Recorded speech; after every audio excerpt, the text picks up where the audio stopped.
마가복음 11장 1절입니다. 11장 1절부터 11절까지입니다. 오늘 말씀서부터 마가복음은 마지막 부분에 해당이 됩니다. 예루살렘 입성 후에 이야기를 하고 있는데 십자가를 통해서 하나님의 나라 교회 공동체를 건설하는 내용이 11장 1절서부터 16장 8절까지 이어지고 16장 9절 이하에는 부활과 그 신앙과 사명에 대한 이야기로 마무리를 하죠.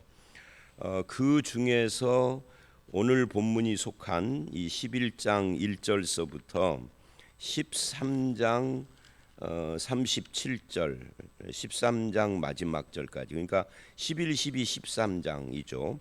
이 세 장은 이 성전 이야기를 많이 해요. 옛 성전을 끝내고 새 성전을 세우는 메시아에 대한 이야기가 주 내용이라고 할 수가 있습니다. 그 중에서 또 오늘 본문 11장 1절로 11절은 예루살렘 입성 사건을 말하고 있는 그런 내용이죠. 먼저 그 1절서부터 11절을 자세히 보기 전에 지금까지 10장까지는 하나님 나라의 가치를 말했습니다. 근데 이제 지금부터는 하나님 나라의 성격을 말하는 내용입니다.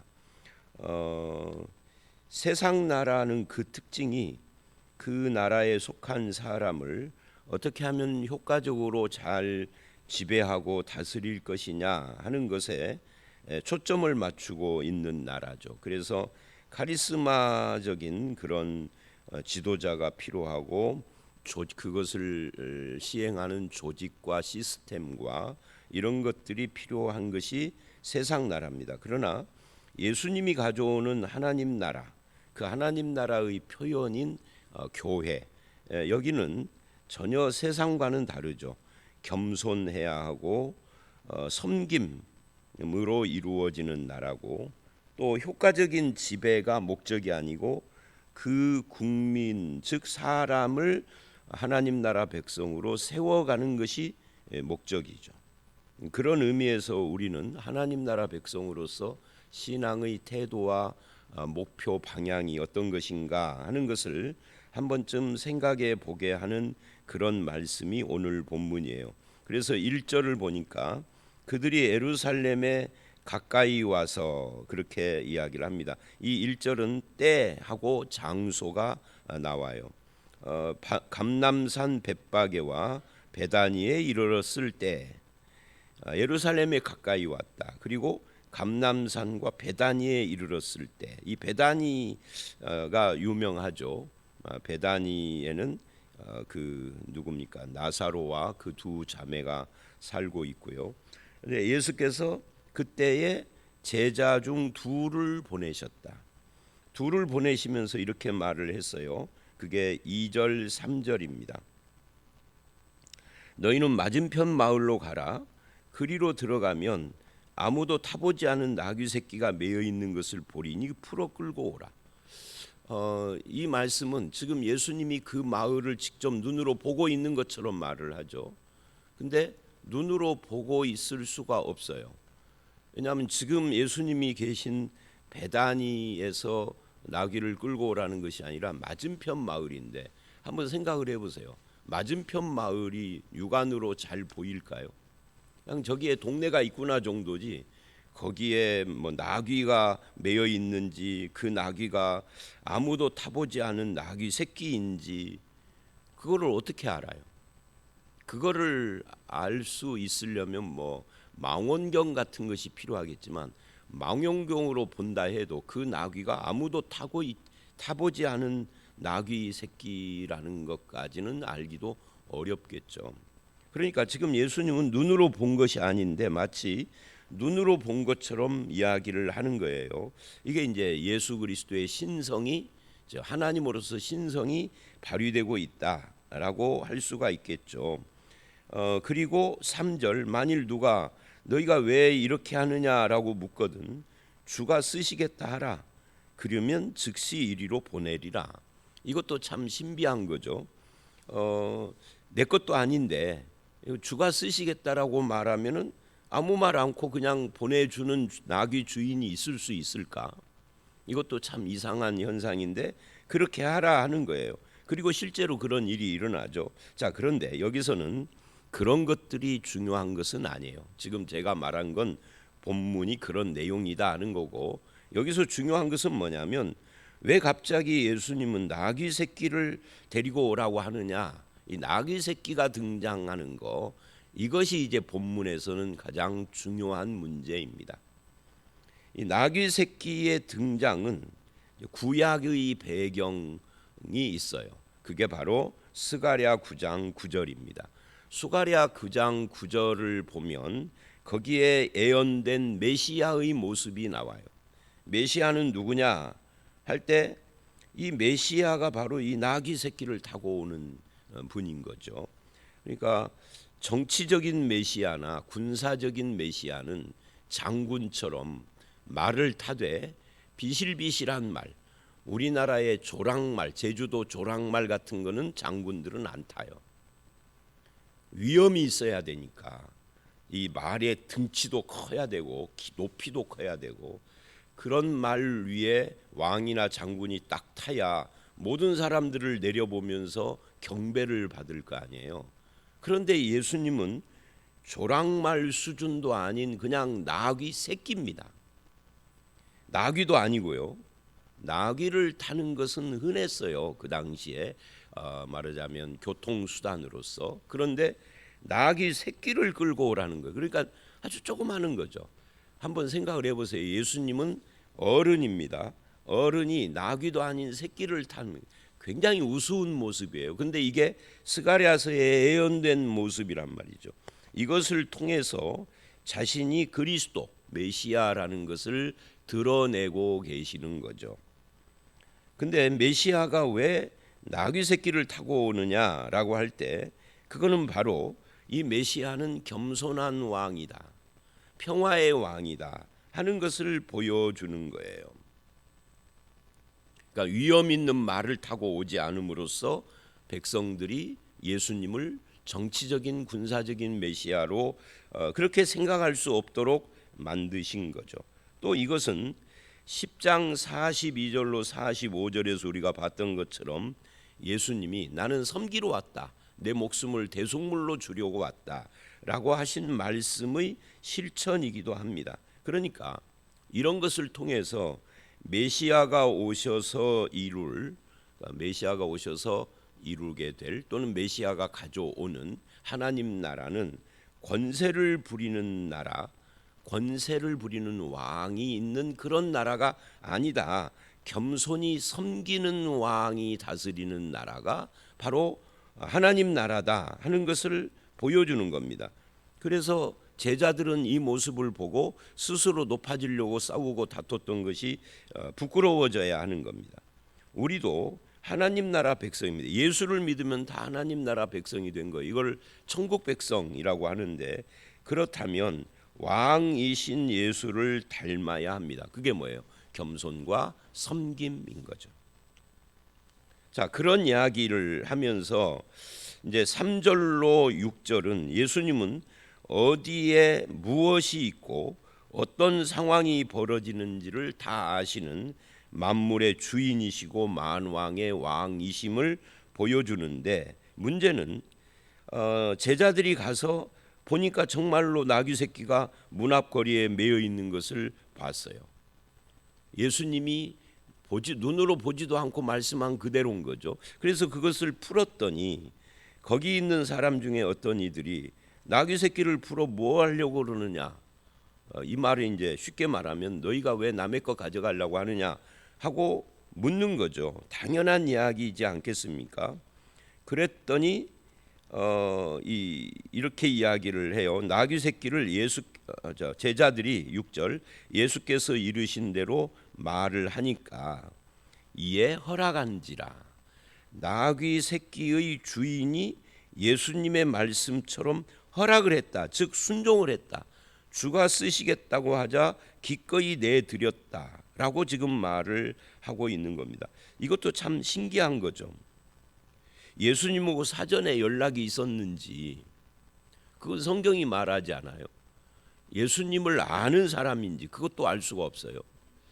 마가복음만 놓고 보면은 예수님이 지금 여기를 처음 온 것이에요. 물론 요한복음이나 이런 데를 보면 예수님이 유대 지방을 적어도 한 3번은 왔다 갔다 하셨는데 어쨌든 마가복음상에서는 근데 주가 쓰시겠다는 한마디에 허락을 했다라는 것도 신비한 일입니다. 이걸 통하여서 뭘 마가가 말하고자 하느냐면 하나님 나라는 내 주장 내 뜻대로 하지 않고 주님의 뜻에 순종하는 나라다. 그래서 겸손, 섬김, 순종 이런 것들이 이 본문에서 지금 나타나고 있는 겁니다. 내게 있는 것을 주께 기꺼이 내드리는 그런 헌신이 필요한 나라이기도 하다라는 이야기예요. 이게 1절로 6절 이야기입니다. 하나님 나라의 성격을 드러내는 그런 말씀이고 우리는 바로 그런 나라의 백성으로 지금 참여하고 들어와 있는 거죠. 그리고 이제 7절서부터 10절은 군중들이 예수님을 찬송하는 그런 모습과 예수 그리스도의 모습을 보여줘요. 여러분 예수님이 나귀 새끼를 타신 모습 한번 다시 상상을 해보십시오. 앞에서도 설명을 했지만 세상의 왕이나 정복자는 말 위에 높이 앉아서 위엄을 부립니다. 그러나 예수님은 나귀 새끼를 타셨으니 아주 초라하고 어떻게 보면 우스꽝스럽기도 하고 그런데 일부러 그런 모습을 지금 보이시는 거예요. 뭐 하려고요? 겸손, 평화 그리고 말씀의 성취 이런 것을 말하기 위해서 그런 거죠. 근데 군중들은 어떻게 하느냐면 거기 보니까 나귀 새끼를 예수께 끌고 와서 7절 자기들의 겉옷을 그 위에 얹어 놓으니 예수께서 타셨다.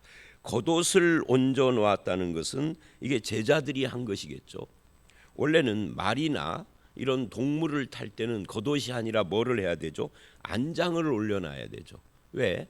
안장을 올려놔야 안전하게 탈 수가 있고 그런 말을 하더라고. 옛날 사람들은 말을 타고 다니는데 말 타고 오랫동안 가면 이게 엉덩이가 다 헌대요.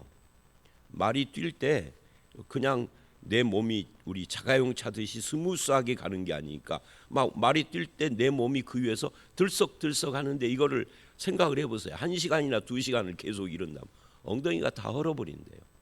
그래서 말 안장을 보면 말이나 이런 데는 그 등뼈가 있어가지고 좀 뭐라 그럴까 약간 좀 뾰족한 부분이 있거든요. 그런데 안장을 하면 이렇게 둥그렇단 말이에요.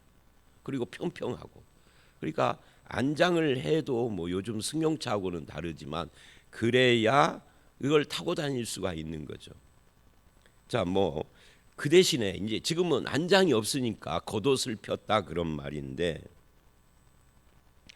8절을 보면 사람들은 제자들은 겉옷을 그렇게 말 위에 그 나귀 새끼 위에다가 얹어 놓고 그리고 많은 사람들은 자기의 겉옷을 또 다른 사람들은 들에서 벤 나뭇가지를 마태복음에 보면 이게 나뭇가지가 종려나무예요. 근데 마가는 이 나뭇가지의 종류가 무엇인지는 별로 중요하지 않다라고 생각을 한 거죠. 그것을 펴서 이렇게 놨어요. 이게 무슨 말이냐면 마치 개선 장군이 승리하고 돌아올 때 환영할 때 길에다가 이렇게 뭔가 뭐 왕이 돌아오면은 막 주당 같은 것을 까는 것처럼 요즘 뭐 그 연예인들이 입장을 할 때 막 빨간 그런 길 만들어서 카펫을 만들어서 들어오게 하는 것처럼 그렇게 해야 하는데 그렇게 할 수가 없으니까 나뭇가지나 겉옷을 이 나뭇가지는 그렇다 쳐도 겉옷을 거기다 깔았다는 건 대단한 거죠. 왜냐하면 가난한 사람 며칠 전에도 말한 것처럼 며칠이 아니라 어저께 그 소경거지 바디메오가 말한 것처럼 겉옷을 그냥 내 버리고 뛰어 일어났잖아요. 근데 이 겉옷이 가난한 사람에게는 유일한 재산에 해당된다고. 이게 낮에는 입고 저녁에는 덮고 자는 물론 여기 이 사람들이 다 가난한 사람들만은 아니겠지만, 그러니까 겉옷을 폈다라는 것은 이게 굉장한 거예요. 나귀 새끼가 그걸 밟고 가면은 찢어질 수도 있는데 그런 걸 아랑곳하지 않았다. 그만큼 예수님에 대한 기대가 컸다는 거예요. 그럼 이들은 왜 이렇게 기대를 했을까요? 예수님이 정치적 메시아, 군사적 메시아로 온다라고 생각을 했기 때문에 그래요.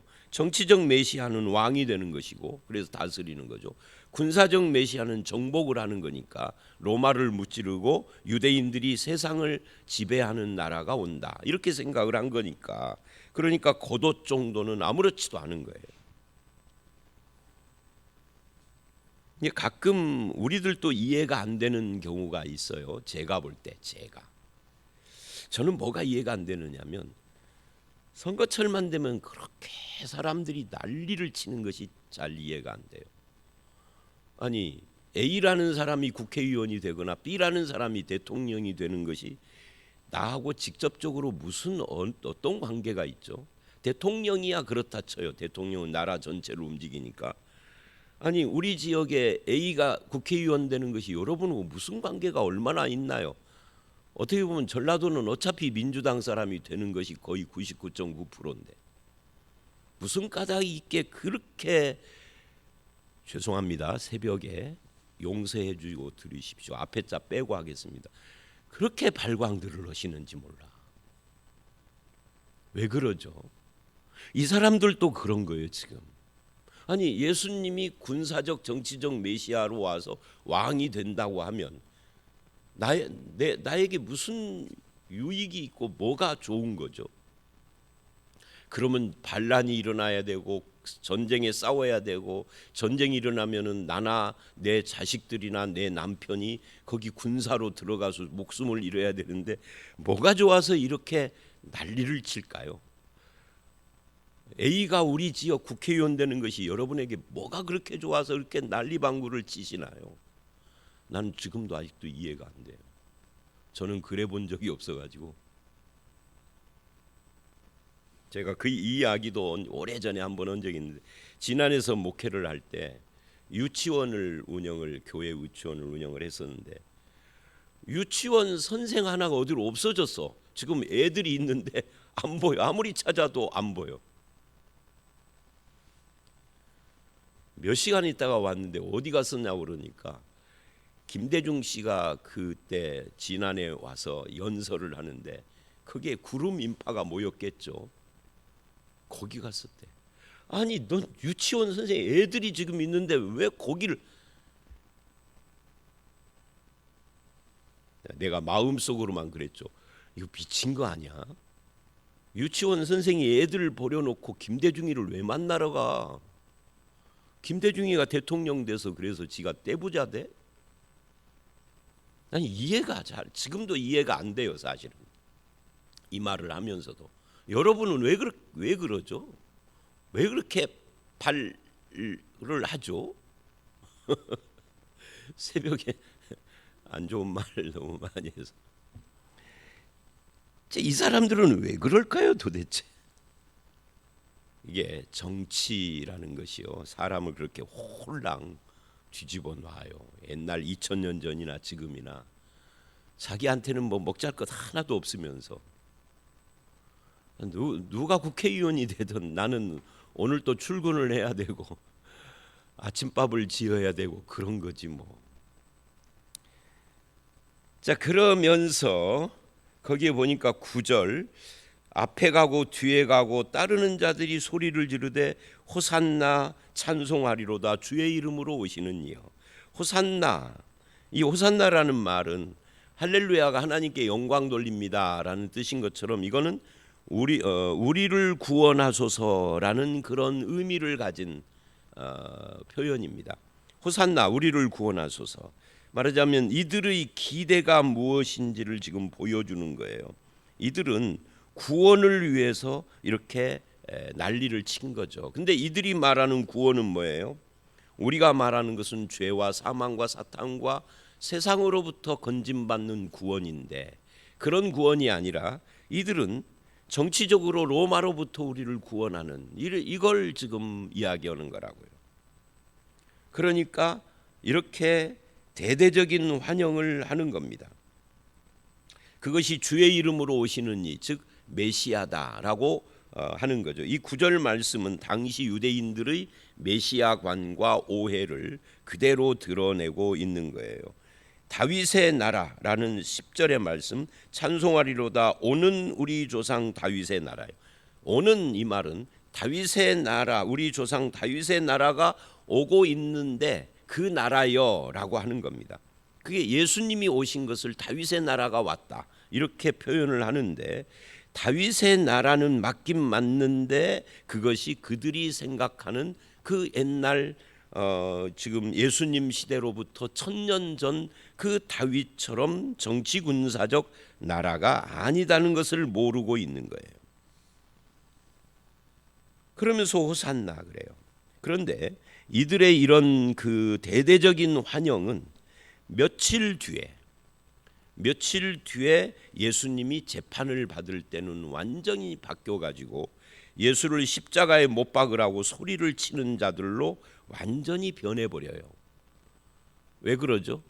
자기들의 기대와 다르기 때문에. 그래서 오늘 우리도 우리들의 기대와 소원과 내가 바라고 꿈꾸는 것과 다른 예수를 생각을 못하고 있는 거예요. 우리도. 그래서 내가 기대하는 것이 아니다라고 싶으면 신앙이 흔들리거나 신앙을 포기하거나 교회를 떠나는 사람도 생기는 거예요. 그런 의미에서 우리는 예수 그리스도를 어떻게 이해하고 바라보는가 하는 것을 생각해 봐야 합니다. 입술로는 찬송을 하는데 마음으로는 다윗의 나라가 세상 나라예요. 그래서 세상과 세상 나라를 추구하고 입술로는 하나님을 찬송하는데 세상 길로 나아가고 하나님의 말씀을 바로 깨닫지 못하기 때문에 이런 현상이 일어나는 겁니다. 그래서 이렇게 되어진 것은 구약이 말한 이 스가랴스를 필두로 한 이사야라든지 이런 구약이 말하는 말라기 같은 그 구약이 말하는 메시아가 무엇인지를 알기는 알았는데 바르게 알지를 못한 거예요. 왜 바르게 알지 못했느냐 하면은 여러 가지 이유가 있겠지만 그 당시의 지도자들이 그렇게 가르친 거죠. 바리새인, 서기관 이런 사람들이, 대제사장. 더군다나 그때는 성경을 우리처럼 이렇게 한 권으로 되어 있는 성경이 아니라 두루마리 성경이라 가난한 자들은 성경 자체를 소지를 못해요. 할 수가 없어. 돈이 없으니까. 그래서 회당에 가서 일주일에 한 번씩 안식일 날 회당 가서 읽는 것을 듣는 거예요. 우리처럼 몇 절 읽는 게 아니라 그때는 막 몇 장씩, 어떤 때는 짧은 성경은 그냥 한 권을 한 자리에서 그냥 읽는 거죠. 그러면 읽을 때 앉아서 듣는 거예요. 그리고 그렇게 들은 뒤에 설명해 주는 걸 듣는 것이 하나님의 말씀을 접촉하는 전부 다예요. 그러니까 가르치는 자가 잘못 가르치면 이게 신앙이 완전히 오해가 되는 거예요. 그래서 이런 태도를 보이는 거예요. 그래서 말씀을 바로 깨닫지 못. 호세아가 그렇게 애타게 강조하는 것이 여호와께로 돌아오라 그러면서 하나님의 말씀 이야기를 하는 것이 여호와를 알자, 여호와를 알자라고 하는 것이 바로 이런 거예요. 하나님을 오해한다는 거예요. 그 오해의 핵심이 자기들의 소원과 생각이 이루어지는, 그것을 이루어 주는 신으로만 생각을 해요. 근데 자기들의 소원이 뭐냐면 이 나라가 독립해서 세계를 지배하는 이상한 그런 생각이었던 거죠. 그래서 오늘 우리도 성경을 바르게 알아야 한다라고 할 수가 있습니다. 11절 이제 오늘 말씀의 마무리입니다. 예수께서 예루살렘에 이르러 성전에 들어가사 모든 것을 둘러보시고 때가 이미 저물매 12제자를 데리고 베다니에 나가셨다. 이제 나갔다가 들어오면서 내일 말씀 이제 무화과 이야기가 나오고 세상 끝에 대한 이야기가 나오는 거죠. 예수님이 바라보신 그 성전, 그때 예수님의 심정은 어땠을까? 그 당시의 성전은 참된 기도와 참된 말씀이 상실된 수많은 장사치들로 둘러싸여 있는 시장 바닥 같은 그런 성전이었어요. 예수님의 마음이 무엇이었는지 이제 그 자세한 것은 이제 내일 말씀에 나옵니다만은, 여러분들이 그 해외 여행 같은 데 보면은 나라마다 어떤 나라는 불교 국가, 어떤 나라는 이슬람 국가, 이렇게 무슨 천주교 뭐 이런 국가들이 있잖아요. 가 보면은 뭐예요? 그들의 종교의 상징인 성전이나 또는 모스크나 불교 사원 같은 데 주변을 보면 장사하는 사람들이 쫙 있잖아요. 그런 것처럼 이 성전도 그랬다 하는 거예요. 자, 오늘 말씀 여기까지입니다. 오늘 말씀은 결국 하나님 나라, 예수 그리스도 왕이신 주님이 가지고 오는 하나님 나라가 뭐냐 할 때, 이 나귀를 타신 모습을 통해서 겸손, 섬김, 순종, 이런 것으로 되어 있는 나라, 그리고 7절로 10절에서 사람들이 호산나 하는 것을 통해서 사람들이 생각하는 하나님 나라는 바로 정치적이고 군사적인 그런 나라라고 했는데, 이 둘이 지금 동시에 이 본문에서 보여지는 겁니다. 그럼 여러분들은, 그리고 저는 이 하나님 나라를 무엇이라고 생각을 합니까? 여러분들의 소원은 무엇입니까?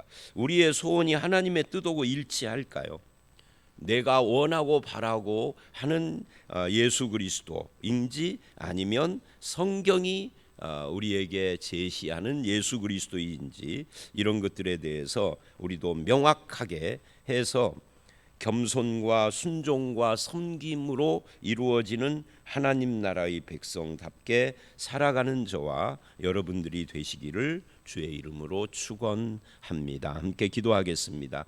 하나님 아버지, 오늘 예수 그리스도의 예루살렘 입성을 통하여서 하나님 나라가 무엇인지, 그 나라의 성격이 세상 나라와 무엇이 다른지를 생각해 봤습니다. 많은 사람들은 예수 그리스도가 오시고 그 나라가 임하는 것을 세상 나라처럼 지배하고 다스리고 정복하고 사람을 죽이고 권위를 세우는 그런 나라인 줄 착각했던 것을 봅니다. 그러나 예수님은 나귀 새끼를 타고 오심으로써 구약의 말씀을 성취하며 겸손히 순종하고 섬기는 왕인 것을 말씀을 했습니다. 우리도 예수를 따르는 자들로서 겸손한 나라, 섬김의 나라, 순종의 나라의 백성답게 살아가게 하시고 나귀 타신 예수님을 닮아가는 그런 성도로 살아가는 우리 모두가 되게 하여 주시옵소서. 예수님 이름으로 기도드려 싸움나이다. 아멘.